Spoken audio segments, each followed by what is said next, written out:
Caros amigos do Instituto Plínio Correia de Oliveira, a vida moderna, ela morreu? Essa é a pergunta ou afirmação que faz João Pereira Coutinho, um articulista português, que escreve para a Folha de São Paulo no dia 3 de setembro deste ano de 2019. Ele diz algo muito interessante, ele lista 4 pontos por que a vida moderna morreu. Viva Cristo Rei e sua mãe Maria Santíssima. Meu nome é Frederico Viotti e hoje o tema que trataremos é sobre esse artigo de João Pereira Coutinho na Folha de São Paulo, Vida Moderna, uma autópsia. A autópsia é aquela investigação que se faz em um cadáver para determinar a causa da morte dele. Quando a morte é conhecida, o motivo dela é conhecido, não é necessário fazer uma autópsia, mas quando se há dúvidas ou não se tem certeza do motivo que levou aquele óbito, se realiza uma investigação. Então ele faz uma investigação sobre as causas da morte da vida moderna. Ele lista 4 pontos que são muito interessantes para nós analisarmos neste vídeo.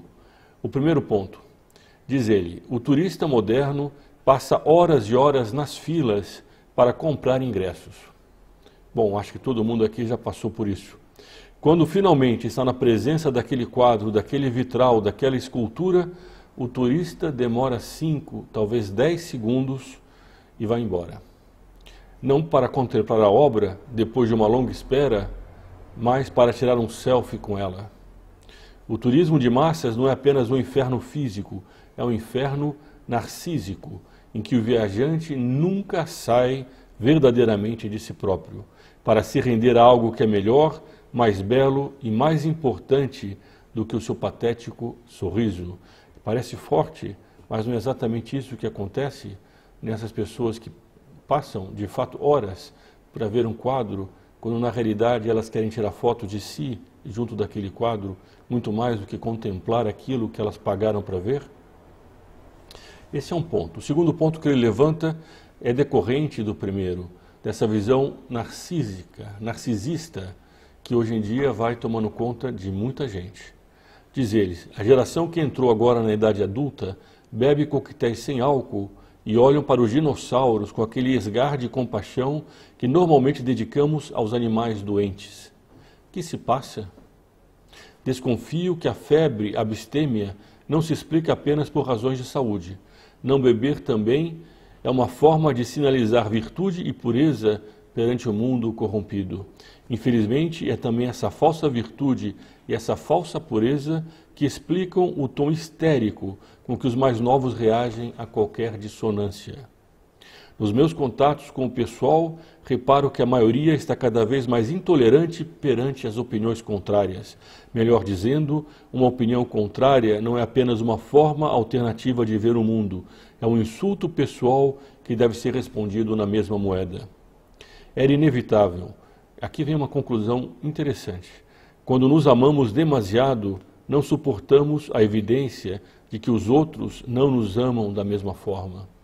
Quando há uma discussão em que entra apego, no fundo não é a verdade que se busca, é o eu que quer vencer o adversário. É aquela maneira de se colocar no centro da discussão. Também tem um outro aspecto, ele não trata de todos os aspectos, ou talvez ele nem concordasse com isso que será dito agora, mas o mundo, depois do relativismo que foi imperando durante décadas, gerou um cansaço. E há muita gente que tem busca verdadeira e sincera por princípios perenes. E por causa disso, quando vê contestados esses princípios, começa a reagir de forma, muitas vezes, destemperada. Mas isso nem sempre é um sinal de deficiência ou de fraqueza. Pode ser por causa dessa busca de uma verdade absoluta, de uma firmeza nos princípios. Acontece que, mesmo nesses casos, naturalmente, a pessoa deve saber ouvir as opiniões contrárias. O terceiro ponto que ele disse, que ele trata aqui, é a questão da tecnologia. Diz ele, e se um dia existirem lentes de contato que permite ao utilizador filmar e tirar fotos com um mero movimento ocular? A primeira consequência desse progresso seria a transformação da vida social numa encenação permanente, abolindo por completo a confidência e a intimidade. E continua o artigo. Hoje, com as redes sociais, o nível de dissimulação e performance já excede o tolerável. Gente fingindo a vida que não tem, a felicidade que não tem, o afeto que não tem, etc. Mas como será transpor essa mentira virtual para o mundo real, 24 horas sobre 24 horas, sem pausa para enxugarmos as lágrimas? Quanta gente já não faz isso nas redes sociais? Agora imagine isso transposto para o mundo real, aí na rua, em que todo mundo agora andasse com lentes de contato, filmando absolutamente tudo. Como é que seria a vida das pessoas? Por fim, ele trata do último romance de um autor francês muito conhecido, Michel Houellebecq. Esse mesmo Michel escreveu um livro recentemente, alguns anos atrás, sobre uma hipotética eleição na França, em que um candidato de direita seria confrontado por um candidato muçulmano, que a extrema esquerda toda e a esquerda votariam no muçulmano para que a direita não subisse na França. A consequência é a aplicação da lei da Sharia. Houellebecq tem muitos romances não aconselháveis, talvez ele pudesse ser classificado como iconoclasta, existencialista. E Houellebecq lança agora um novo livro que é comentado nesse quarto ponto pelo João Pereira Coutinho. O homem solitário é uma besta ou um deus, dizia Aristóteles.